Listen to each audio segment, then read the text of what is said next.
We see a lot in the UK. Yeah. You know, we do. We see a lot in the UK. Why am I feeling emotional now? Because you're here. I know, it's weird. You're home. Go away. I don't know, I feel emotional. I woke up this morning and I was like, wow, I can't believe that we're here.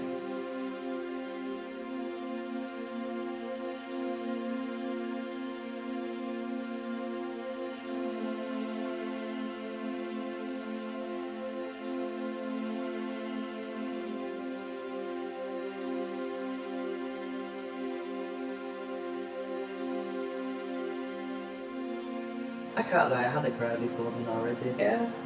And I think it's seen a difference we can make worldwide.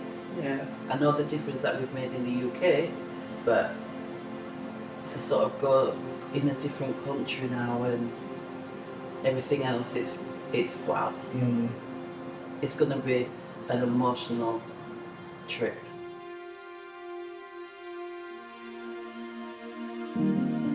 And it's nice to do it like in memory of Jen as well. 100%.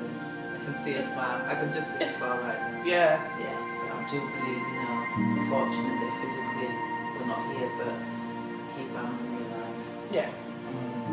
And it's such an honour to be doing this. Thank you. Thank you for your work and all that you do for these women. If I had people like this around when I was diagnosed, you know, because it was a very lonely journey and there was nothing. Not for women of colour anyway. It's hard. It wasn't easy at all because I don't have anyone. The moment my family people know that I have the cancer, all of them, they turn their back on me. The issue here is the mortality rate is disproportionately higher than you see in other populations. So why not connect with other black women around the world? So the fact that you guys, Colin G, my mind's blown. The less than 40-year group is almost overtaken the greater than 40-year group. And unfortunately, in these younger groups too, the disease is very, very aggressive, so it's spreading very fast. Mostly the triple negative ones that, you know, being diagnosed. We have to do more studies around that because this is exactly what's happening in the UK.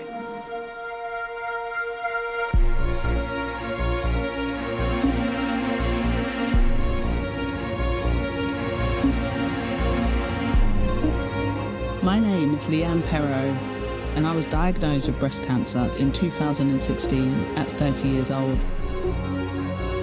I'm also the founder of Black Women Rising, a safe space and support programme for women of colour who have been diagnosed with cancer.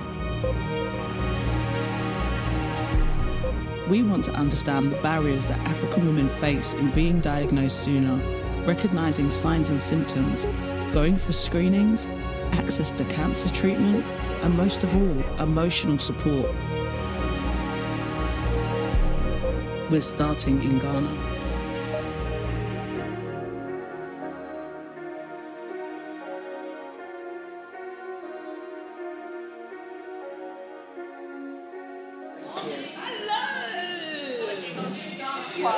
Welcome to Ghana.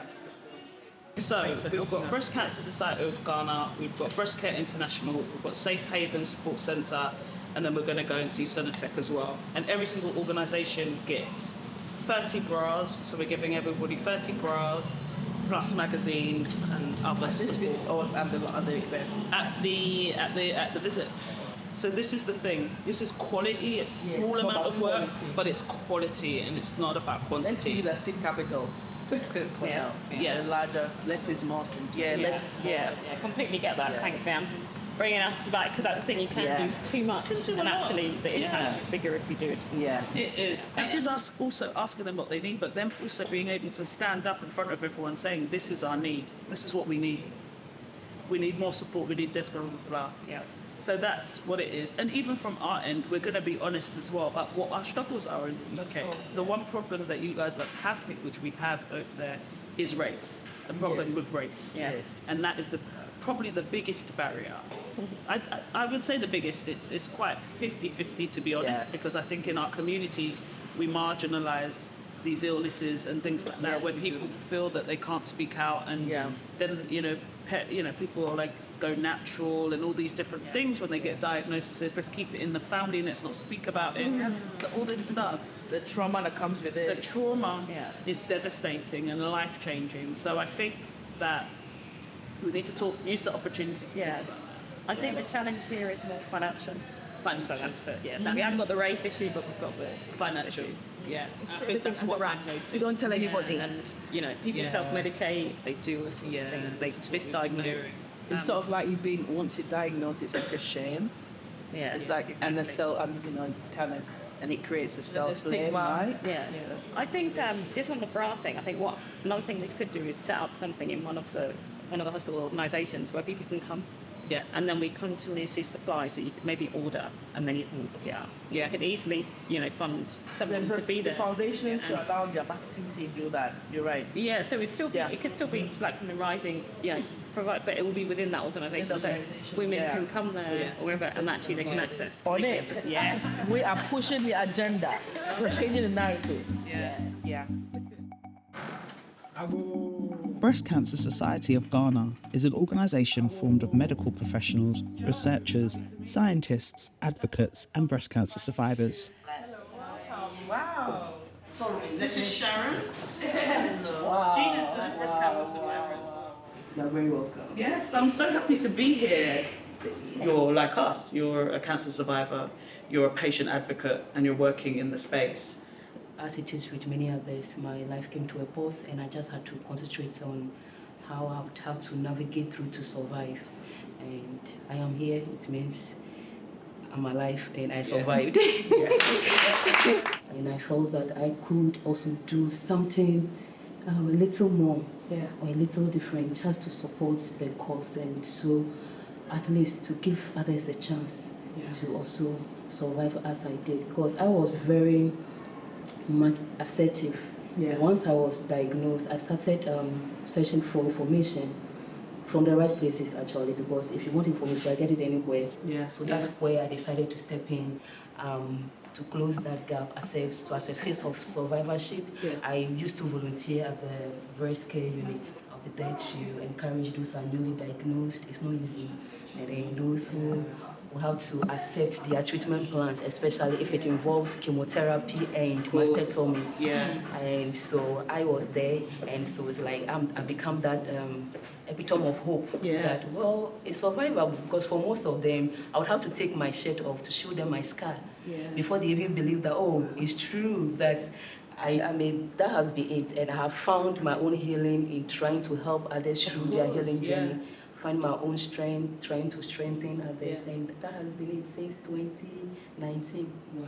So I joined the Breast Society of Ghana. I think when I was volunteering, the Breast Society of Ghana realized my impact, and so they employed me to be able to do it formally. Just shining the light on how you guys in the medical profession work with us, who sort of are like laymen in this, in a sense, to actually know that you all communicate on such a level. There has to be some, I would say, gateways to meet us halfway, so there's a lot more out there than just treatment. The journey is much windier. Even, I remember once Gina gave a talk and I just laughed my whole head off, because we don't realize these gaps in the communication. But so now I can say you are the boss. I'm just telling you what I know and what I think, and you tell me how you feel about it.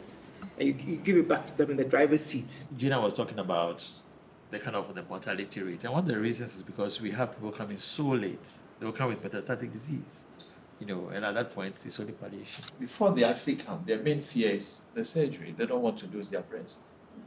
And one of the reasons why they would not come is because they think once you grow your breast will be removed. And there's also this belief that it is the mastectomy that kills you, it's not the disease. So once your breast is removed, you will die, kind of thing. So it becomes a self-fulfilling prophecy. So they don't come, and then they come late, and then you have to have mastectomy and so on. Things are getting more and more expensive. So they come through the door. I mean, we realize that only half of those who are referred to the radiotherapy center actually turn up, and only half of those who turn up really come back. So what we are seeing is actually the tip of the iceberg. What we don't want to happen when they eventually die, it's very, very traumatizing. Last year we were we have the support group, 86 young women, and we lost 21 between January and December. There's so much, even when we was doing the research for this, there's so much synergy in terms of what we go through. I'm really touched, and I don't know what else to say, but I know we can do something. You haven't shed a tear. This has been so lovely and just great. Sure. And we have to continue this conversation. We're feeling like, wow.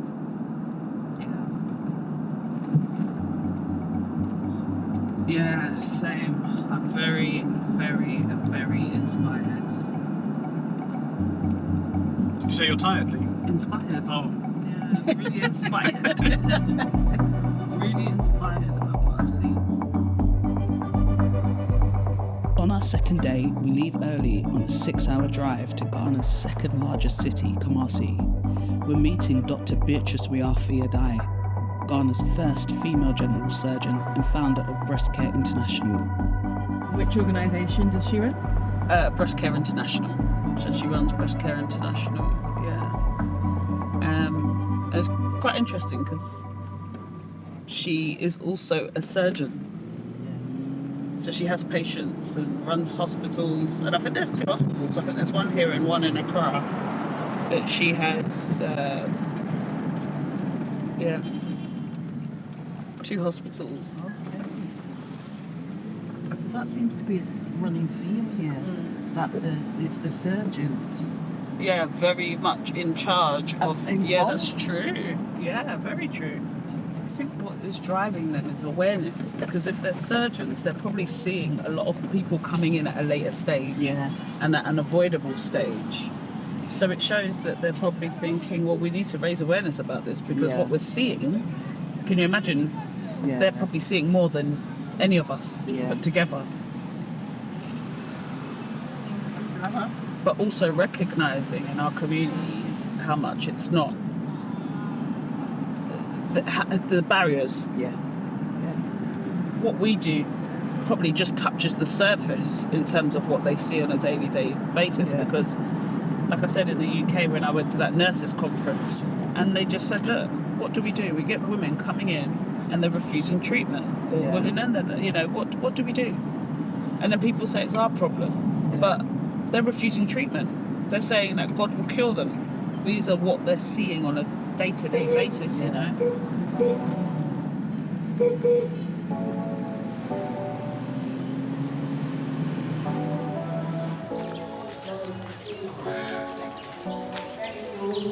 We're going into a big event, you know.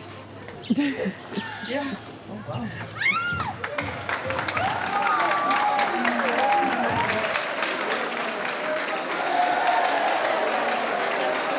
Good afternoon, everybody.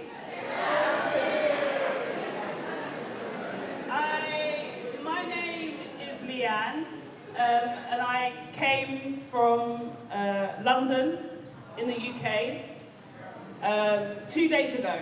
This is my first time in Ghana, and it's an honour. We actually drove today 6 hours to be here with you, and it's an honour to be here with my team. Are fighting breast cancer, even in UK. So how much more in Ghana? We have to shout every day. We have to create the needed awareness. Breast cancer is unfortunately attacking our youth, but we want you to be aware and not scared, okay? So we are sending around some of the pictures that have already ulcerated. Sorry, some may be graphic, but we need to talk about them. These are the cases we see on daily basis. This picture coming is a 13-year-old girl, 13. Breast cancer strikes early in the black woman. I wouldn't be allowed in the UK schools to show stuff like that. It's happening every day. Yeah. We've had issues when you've opened the woman's bandage plaster and maggots start falling. Yes. Oh my maggots. God. You know, and you want us to keep quiet? No. As the surgeons and the doctors, you are advocating. That doesn't happen back home. Even here, we are not many. So in the first place, we are not many female surgeons. Yeah, of course not. I happen to be the first female Ghanaian general surgeon. Yeah. I couldn't sit and wait for them to be coming so late. You know. If we will keep quiet, then I'm afraid we will not be able to change the narrative. So Fridays we go to schools. Saturdays and Sundays we normally go to communities. Yeah. Here, you know, Ghanaians are very religious. So Sundays you find the women in the churches. Yeah, the churches. I always say we need to look for them. Yeah.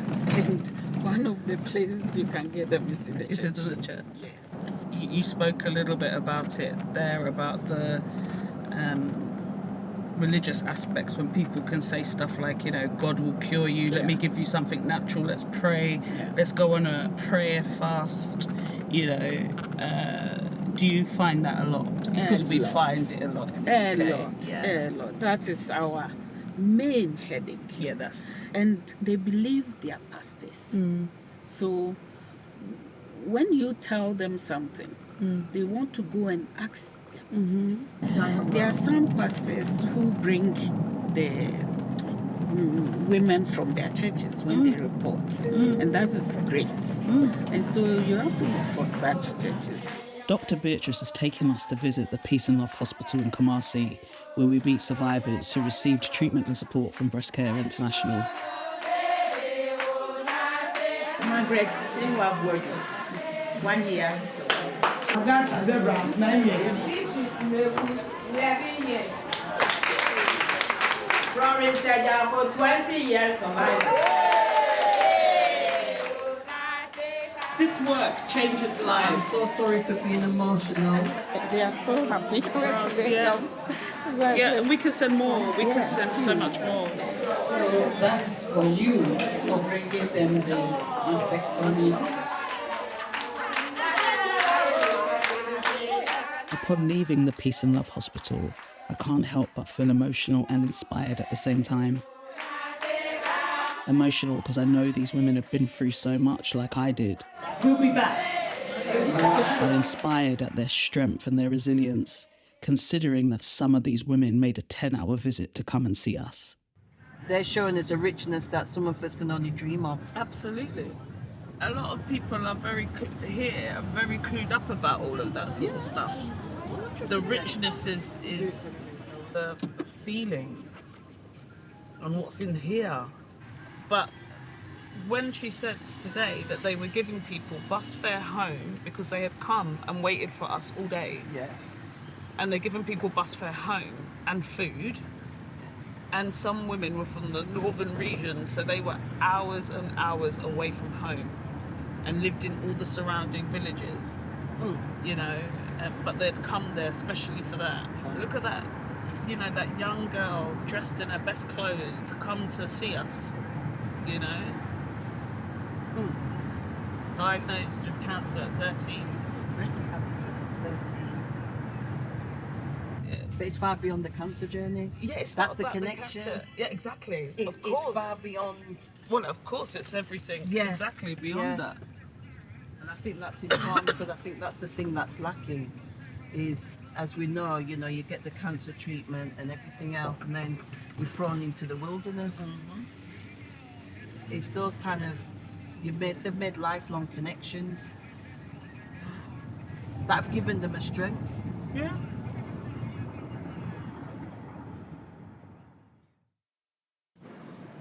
Sorry, not in a good mood. So why are being ridiculous? Why aren't you in a good mood, Leanne? Yeah, it's terrible. We have no Wi-Fi. We have an event to plan on Monday, a huge event, and I think I underestimated the scale of it without my core team support I don't have it because it's the weekend as well, so I've got a lot of things to do, so it's a bit, and I don't like to do things wishy-washy. And it's taking away the key moments for me to absorb what was learned from the experience, you know. I've had no time to process it. So, I mean, this is the stuff in it that people don't see behind the scenes, you know. Like, I think when you're grassroots and you're actually doing grassroots projects without the backing of these huge organisations, people don't actually see that the kind of 15 to 10% is being out on the field and going to like events and all those magical moments like yesterday. That's 10 to 15% of the job. The 85-90% is the work to get there, right? The work that's had to happen. And I have to big up Charlotte because me and her worked tirelessly on this trip, and she's not here. But the work that's been done, even things, I'm checking my email folder this morning and I can see, because she knows how stressed I get, she sent stuff when she shouldn't be. She sent stuff to me, because she knows how it's going to be out here. So I think that's what people don't see, and I think people think Big Black Women Rising is bigger than what we are. We're not. We're such a small team, but so resourceful, and to get here has been such a huge thing, and it's been a year in the making, and it is great, but you've still got to do the work at the same time, and that's the reality of it. Do you know what I mean? I wish I could come on camera and be like, oh my God, it was this and that. I can't. I had to sleep for a few hours and get up at work to make sure that the rest of the trip is coordinated really, really well and the events are happening. So the driver's there, he's waiting, so you know we have to get going, and but yeah, I'm gonna come back on my thoughts. I'm still processing, and but what I will say, it was everything I wanted and more, and everything sort of like we dreamed of.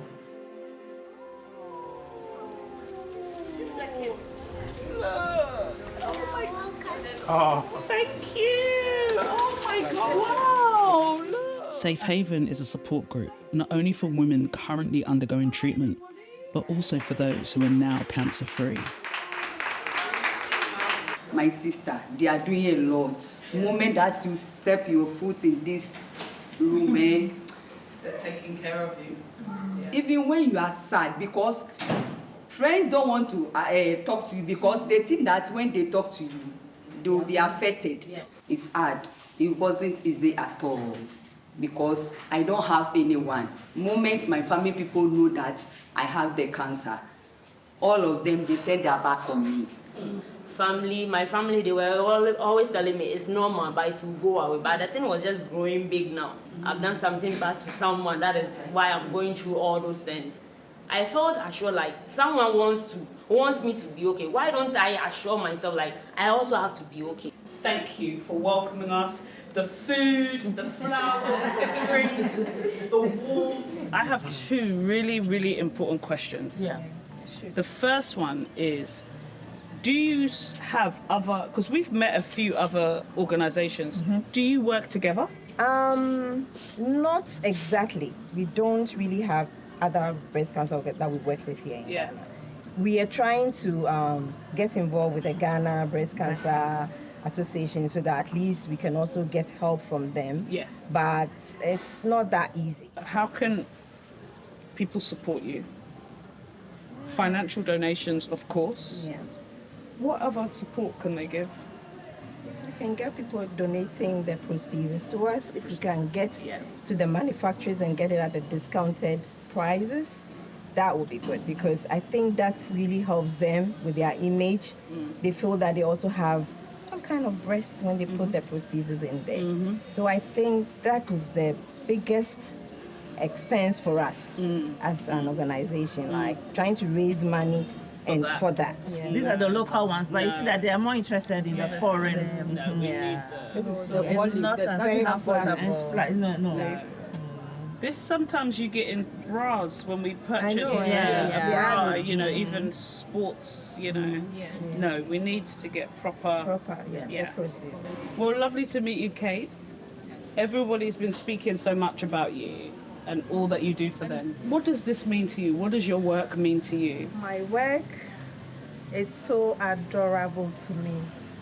Myself, seeing these ladies, women of substance, having this issue humbles me as a human being. Yeah. So I have embraced this lovingly. So they are so dear to my heart. So that's how come the name Precious Ladies. I don't want to refer to them Precious as ladies. Survivors, but precious ladies. They are so precious to Safe Haven. Apart from opening the center on Mondays and Wednesdays, on Thursdays, I go for outreaches where I see these ladies on their sick bed, interrupt with them, and then reassure them that it's not the end of the road. There is something special after this. So when they now come to Safe Haven, then the story begins. So when you come, we welcome you, you tell us your story, we counsel you, we reassure you, and then we take it from there. That is not the end. Every week I check on them to make sure everybody is fine. Yes. So if somebody is not well, immediately we take an action. Of course. Yes. So if there is any help anybody can do, our hands are open. Wonderful. Our hands are open. Wonderful. Because they need a lot to survive. They need a lot. You see how most of them broke down? Yeah. Yes. You need the Not help. only the tears, but it's from within. I feel the pain they feel. So they want the support. Yeah. We need the support. And God bless you for coming. Of course, we're here to we do have what we fallen can. in love with you people. Yeah, And we are asking to be partners. Yes. Not only for today, but in the years to come. God bless you. Thank you. Thank you for your work and all that you do for these women.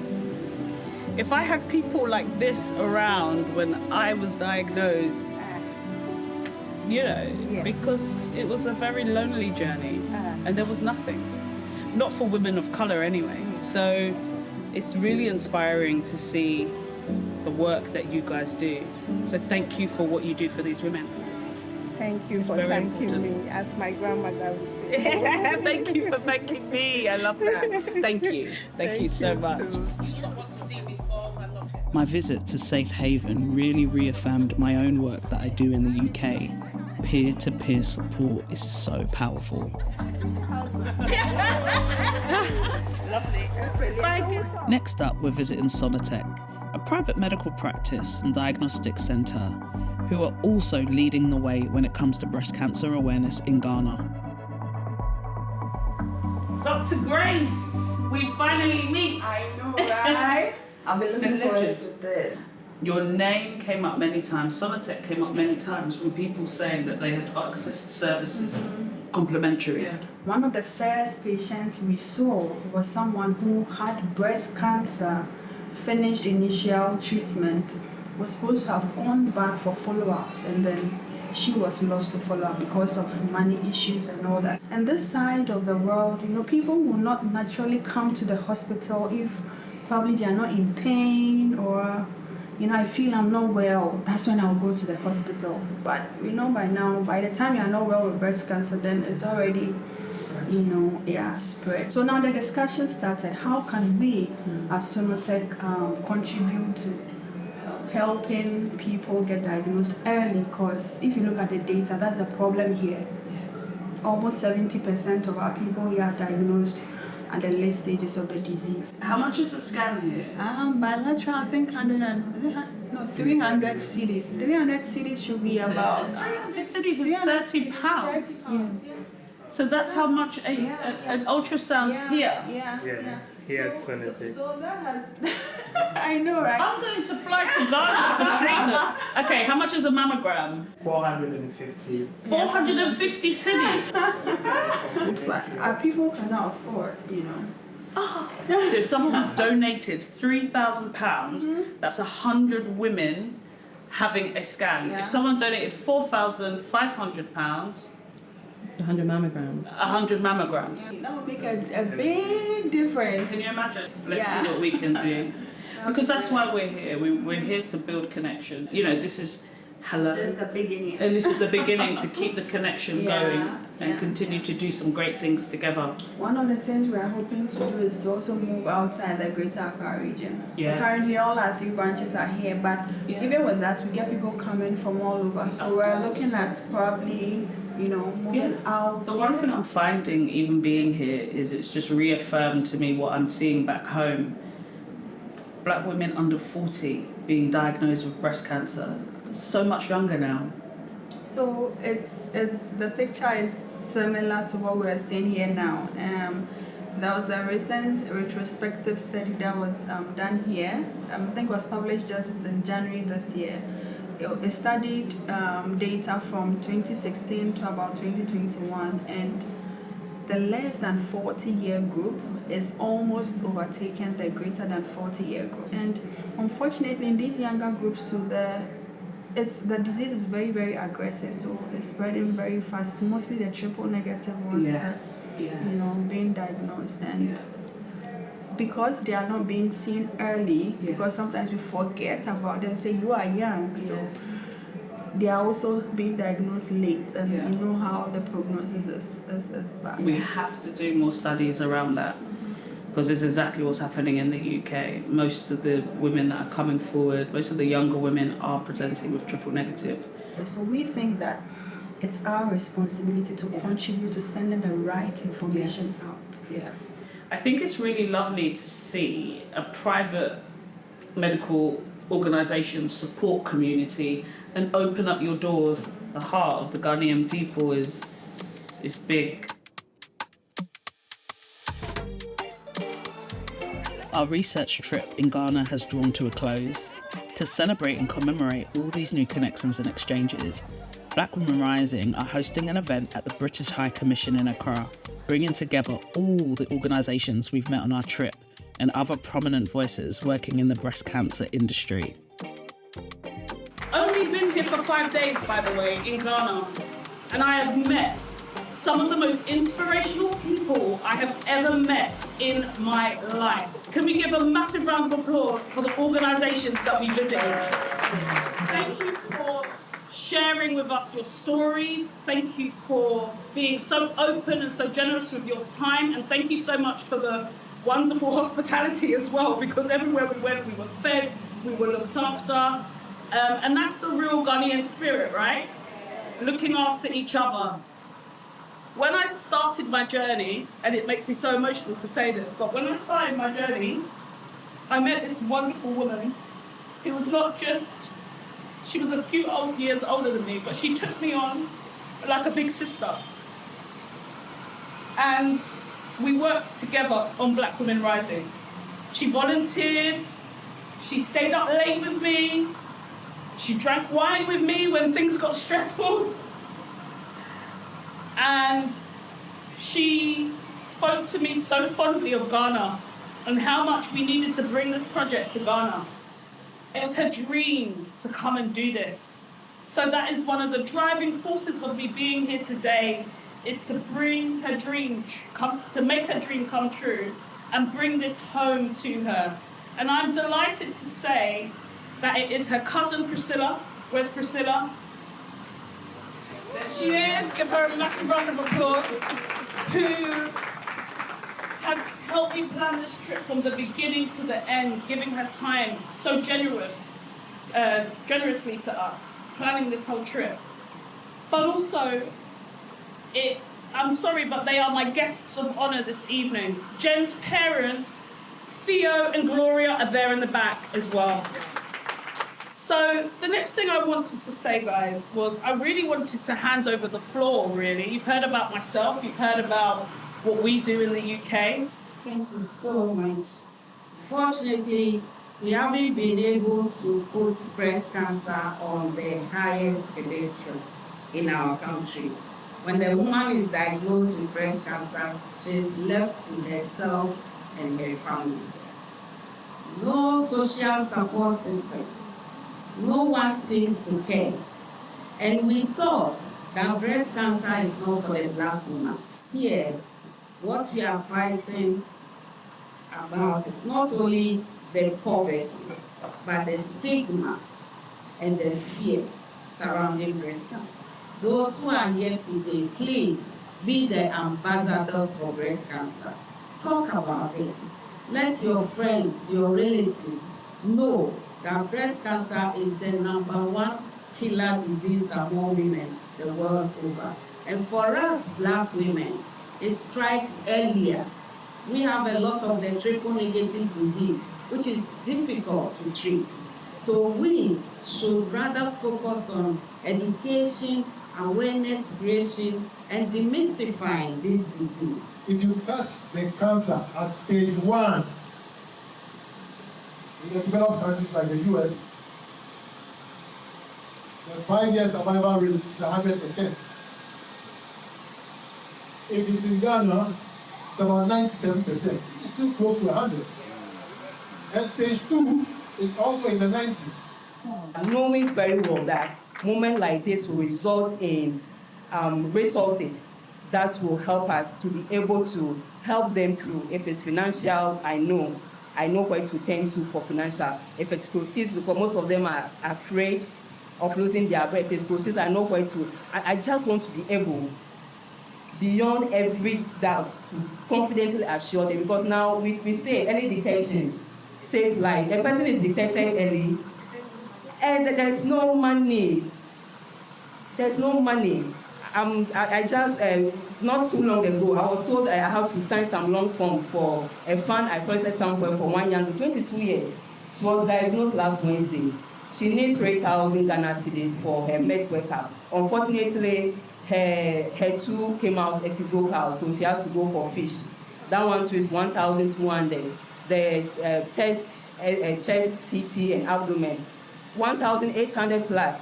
Meanwhile, she told me that it took 3 months for the parent to raise 1,300 for her initial biopsy. So given that, no help will come from anywhere, and she has to just depend on the parent. Imagine how long it is going to take for them to raise 3,000 for her med workup. So when I was told I had to fill, I said I don't mind. Even if it's a booklet I have to fill for her to get, I'm willing to do it. And for me, that keeps me going. And I would like to say thank you so much then for this opportunity, to the Basic Commissioner for having us here. I know the future is bright. Saturday personally was a great time of reflection for me, and I think you shouldn't take for granted what you've done today for all of us, because I have come to realize there are so many groups here doing amazing stuff. Personally, there are so many people I hadn't met, and this has been a beautiful platform. And for all the groups here, I think this is a call to action. No one institution or no one organization can win the fight against breast cancer. Yes. There is a need for all of us to come together. Once we all put our hands on deck, there is so much more we can achieve. So thank you so much, and Leanne, you should be proud of yourself for what you've done. We have a small contribution, Dr. Beatrice, of £500 that we can donate. It's just the start of something that we would like to do, and hopefully on a regular basis as well. No, honestly, thank you. I don't know if you're going to take this all the way to Kumasi.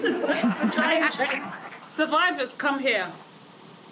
You're like the glue to so many of these organizations and charities, right? And you do not get saluted enough. You are amazing, incredible, and you've inspired me and Sharon so much, because you need support as the person supporting others. So we want to work on something like that as well with you guys.